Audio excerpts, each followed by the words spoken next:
ça, il va pleurer. Papa, il y a un fait que j'aimerais aussi relever, c'est qu'il y a quelques années de cela, il y a un Américain qui s'appelle Robert Danry.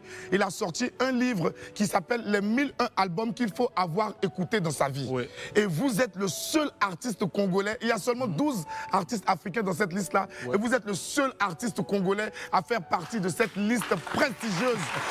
Comment on se sent quand on a la reconnaissance au milieu d'immenses noms, je ne dirais pas grands noms, de grandissimes noms, tels que Elvis Presley, Bob Dylan, les Beatles, Mick Jagger, et au milieu, il y a Koffi Olomide. Non, quand j'ai vu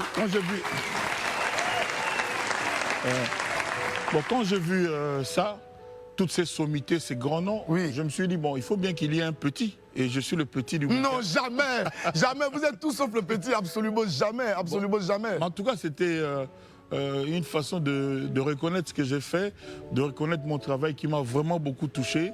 Et c'est un bouquin que j'ai chez moi, que j'ai bien gardé.